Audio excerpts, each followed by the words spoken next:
सभी मनोकामनाओं की पूर्ति के लिए सुने गणेश जी की यह कथा। ओम गंग गणपतये नमः। जय श्री राम भक्तों, स्वागत है सभी का अपने YouTube चैनल में।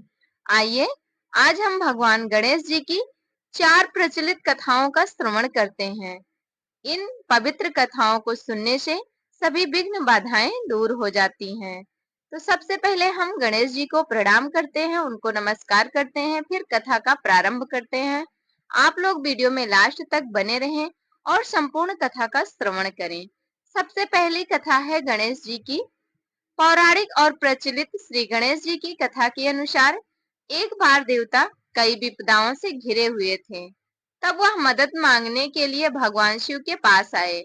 उस समय शिव के साथ माता पार्वती, गणेश जी और स्वामी कार्तिकेय भी बैठे थे। देवताओं की बात सुनकर शिव जी ने कार्तिकेय और गणेश जी से पूछा कि तुम में से कौन देवताओं के कष्ट का निवारण कर सकता है। तब कार्तिकेय और गणेश जी ने स्वयं को इस कार्य के लिए सक्षम बताया। इस पर भगवान शिव ने दोनों की परीक्षा लेते हुए कहा कि तुम दोनों में से जो सबसे पहले पृथ्वी की परिक्रमा करके आएगा वही देवताओं की मदद करने जाएगा। भगवान शिव के मुख से यह वचन सुनते ही कार्तिकेय अपने वाहन मोर पर बैठकर पृथ्वी की परिक्रमा के लिए निकल गए। परंतु गणेश जी सोच में पड़ गए कि वह चूहे के ऊपर चढ़कर सारी पृथ्वी की परिक्रमा करेंगे तो इस कार्य में उन्हें बहुत समय लग जाएगा। तभी उन्हें एक उपाय सूझा। गणेश जी अपने स्थान से उठे और अपने माता पिता की 7 बार परिक्रमा करके वापस बैठ गए। परिक्रमा करके लौटने पर कार्तिकेय स्वयं को विजेता बताने लगे। तब शिव जी ने गणेश जी से पृथ्वी की परिक्रमा न करने का कारण पूछा। तब गणेश ने कहा, माता पिता के चरणों में ही समस्त लोक है। यह सुनकर भगवान शिव ने गणेश जी को देवताओं को संकट दूर करने की आज्ञा दी। इस प्रकार भगवान शिव ने गणेश जी को आशीर्वाद दिया कि जो भी व्यक्ति तुम्हारा पूजन करेगा और रात्रि में चंद्रमा को अर्घ्य देगा, गणेश चतुर्थी का व्रत करेगा, उसके तीनों ताप यानी दैहिक ताप, दैविक ताप और भौतिक ताप दूर होंगे।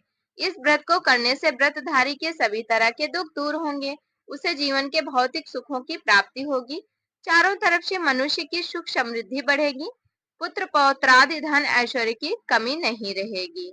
इस प्रकार से पहली कथा संपूर्ण होती है। बोलिए गणेश जी महाराज की जय। आइए अब गणेश जी की दूसरी कथा की ओर बढ़ते हैं। एक समय की बात है, राजा हरिश्चंद्र के राज में एक कुम्हार था। वह मिट्टी के बर्तन बनाता, लेकिन वे कच्चे रह जाते थे। एक पुजारी की सलाह पर उसने इस समस्या को दूर करने के लिए छोटे बालक को मिट्टी के बर्तनों के साथ आवा में डाल दिया। उस दिन संकष्टी चतुर्थी का दिन था। उस बच्चे की माँ अपने बेटे के लिए परेशान थी। उसने गणेश जी से बेटे की कुशलता की प्रार्थना की। दूसरे दिन जब कुम्हार ने सुबह उठकर देखा तो आवा में उसके बर्तन तो पक गए थे, लेकिन बच्चे का बाल बांका भी नहीं हुआ था। वह डर गया और राजा के दरबार में जाकर सारी घटना बताई। इसके बाद राजा ने उस बच्चे और उसकी माँ को बुलवाया तो माँ ने सभी तरह के विघ्न को दूर करने वाली संकष्टी चतुर्थी का वर्णन किया। इस घटना के बाद से महिलाएं संतान और परिवार के सौभाग्य के लिए संकट चौथ का व्रत करने लगी। इस प्रकार से दूसरी कथा भी संपूर्ण होती है। आइए अब गणेश जी की तीसरी कथा की ओर बढ़ते हैं। बोलिए गणेश भगवान की जय। गणेश जी की तीसरी कथा प्रारंभ। एक समय की बात है कि विष्णु भगवान का विवाह लक्ष्मी जी के साथ निश्चित हो गया। विवाह की तैयारी होने लगी। सभी देवताओं को निमंत्रण भेजे गए, परंतु गणेश जी को निमंत्रण नहीं दिया गया। कारण जो भी रहा हो, अब भगवान विष्णु की बारात जाने का समय आ गया। सभी देवता अपनी पत्नियों के साथ विवाह समारोह में आए। उन सब ने देखा कि गणेश जी कहीं दिखाई नहीं दे रहे हैं। तब वे आपस में चर्चा करने लगे कि क्या गणेश जी को नहीं न्योता है या स्वयं गणेश जी ही नहीं आए हैं। सभी को इस बात पर आश्चर्य होने लगा। तभी सबने विचार किया कि विष्णु भगवान से ही इसका कारण पूछा जाए। विष्णु भगवान से पूछने पर उन्होंने कहा कि हमने गणेश जी के पिता भोलेनाथ महादेव को न्योता भेजा है। यदि गणेश जी अपने पिता के साथ आना चाहते हैं तो आ जाते, अलग से न्योता देने की कोई आवश्यकता भी नहीं थी। दूसरी बात यह है कि उनको 1.25 मन मूंग, 1.25 मन चावल, 1.25 मन घी और 1.25 मन लड्डू का भोजन दिन भर में चाहिए। यदि गणेश जी नहीं आएंगे तो कोई बात नहीं, दूसरे के घर जाकर इतना सारा खाना पीना अच्छा भी नहीं लगता। इतनी वार्ता कर ही रहे थे कि किसी ने सुझाव दिया, यदि गणेश जी आ भी जाएं तो उनको द्वारपाल बनाकर बैठा देंगे कि आप घर की याद रखना। आप तो चूहे पर बैठकर धीरे धीरे चलोगे तो बारात से बहुत पीछे रह जाओगे। यह सुझाव भी सबको पसंद आ गया, तो विष्णु भगवान ने भी अपनी सहमति दे दी। होना क्या था कि इतने में गणेश जी वहां आ पहुंचे। उन्हें समझा बुझाकर घर की रखवाली करने को बैठा दिया गया। बारात चल दी। तब नारद जी ने देखा कि गणेश जी तो दरवाजे पर ही बैठे हुए हैं। तो वे गणेश जी के पास गए और रुकने का कारण पूछा। गणेश जी कहने लगे कि विष्णु भगवान ने मेरा बहुत अपमान किया है। नारद जी ने कहा कि आप अपनी मूसक सेना को आगे भेज दें, तो वह रास्ता खोद देगी जिससे उनके वाहन धरती में धंस जाएंगे। तब आपको सम्मान पूर्वक बुलाना पड़ेगा। अब तो गणेश जी ने अपनी मूसक सेना जल्दी से आगे भेज दी और सेना ने जमीन पोली कर दी। जब बारात वहां से निकली तो रथों के पहिए धरती में धंस गए। लाख कोशिश करें परंतु पहिए नहीं निकले। सभी ने अपने अपने उपाय किए परंतु पहिए तो नहीं निकले, बल्कि जगह जगह से टूट गए। किसी की समझ में नहीं आ रहा था कि अब क्या किया जाए। तब तो नारद जी ने कहा, आप लोगों ने गणेश जी का अपमान करके अच्छा नहीं किया। यदि उन्हें मनाकर लाया जाए तो आपका कार्य सिद्ध हो सकता है, यह संकट टल सकता है। शंकर भगवान ने अपने दूध नंदी को भेजा और गणेश जी को लेकर आए। गणेश जी का आदर सम्मान के साथ पूजन किया। तब कहीं रथ के पहिए निकले। अब रथ के पहिए निकल तो गए परंतु वे टूट फूट गए, तो उन्हें सुधारे कौन। पास के खेत में खाती काम कर रहा था, उसे बुलाया गया। खाती अपना कार्य करने से पहले श्री गणेशाय नमः कहकर गणेश जी की वंदना मन ही मन करने लगा। देखते ही देखते खाती ने सभी पहियों को ठीक कर दिया। तब खाती कहने लगा कि हे देवताओं, आपने सर्वप्रथम गणेश जी को नहीं मनाया होगा और न ही उनका पूजन किया होगा, इसीलिए तो आपके साथ यह संकट आया है। हम तो मूर्ख अज्ञानी हैं, फिर भी पहले गणेश जी को पूजते हैं, उनका ध्यान करते हैं। आप लोग तो देवता गण हैं, फिर भी आप गणेश जी को कैसे भूल गए। अब आप लोग भगवान श्री गणेश जी की जय बोलकर जाएं, तो आपके सब काम बन जाएंगे और कोई संकट भी नहीं आएगा। ऐसा कहते हुए बारात वहां से चल दी और भगवान विष्णु का लक्ष्मी जी के साथ विवाह संपन्न करा के सभी सकुशल घर लौट आए। हे गणेश जी महाराज, आपने विष्णु को जैसो कारज सारियो ऐसे कारज सबको सिद्ध कर जो।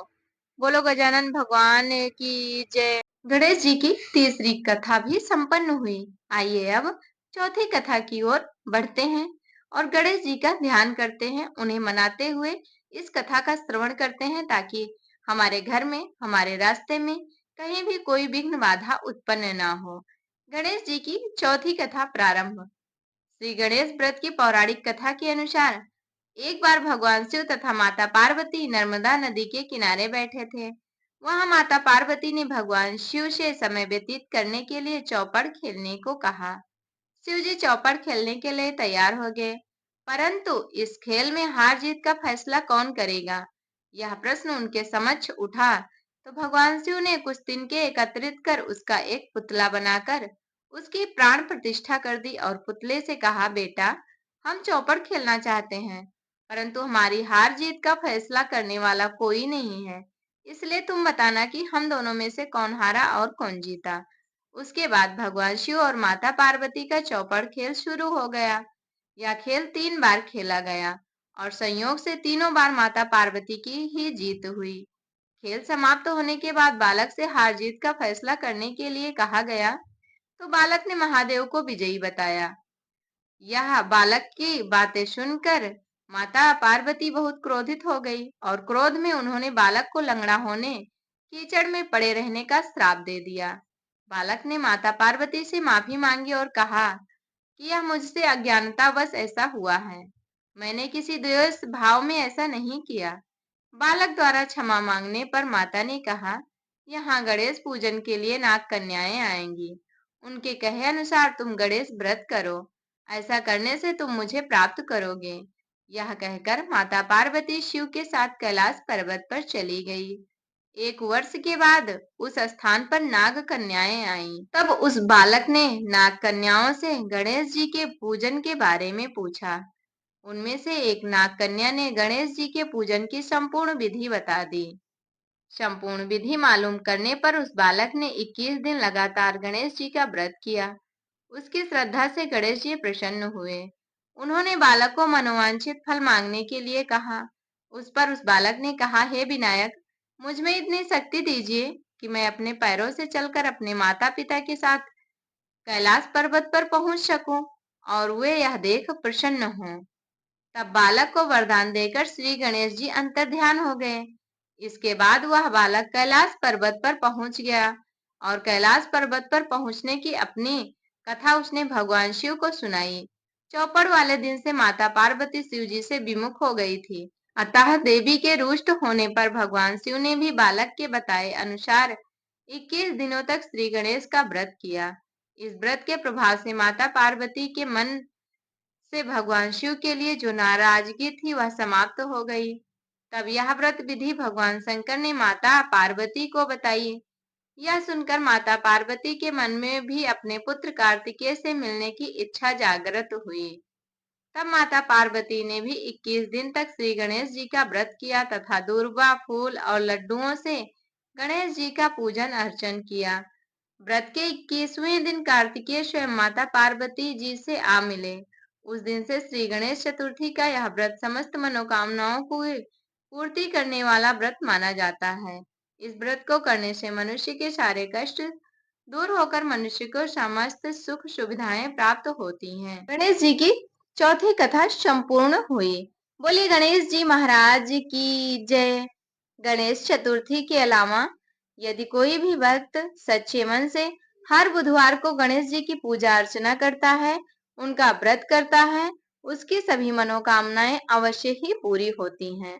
तो इस प्रकार से आज की वीडियो में आप सभी ने गणेश जी की 4 कथाओं का श्रवण किया है, जो बहुत ही ज्यादा पवित्र हैं। इन कथाओं का श्रवण करने से भगवान गणेश अत्यंत शीघ्र प्रसन्न हो जाते हैं। यदि हो सके तो हमें गणेश चालीसा का पाठ भी करना चाहिए, जिससे गणेश जी अतिशीघ्र प्रसन्न हो जाते हैं और अपना आशीर्वाद अपने भक्तों पर बनाए रखते हैं। तो प्रभु गणेश जी की कृपा सभी भक्तों पर बनी रहे। गणेश जी की यह कथा आपको अच्छी लगी हो तो वीडियो को लाइक कर दें, चैनल पर नए हो तो सब्सक्राइब कर लें। हमारे साथ जुड़े रहने के लिए धन्यवाद। गणेश भगवान की कृपा सभी भक्तों पर यूं ही बनी रहे और सभी लोग स्वस्थ रहे, मस्त रहें और भगवान की भक्ति में भी लीन रहें और भगवान की भक्ति करते रहें। हमारे साथ प्रेम से बोलिए गणेश जी महाराज की जय।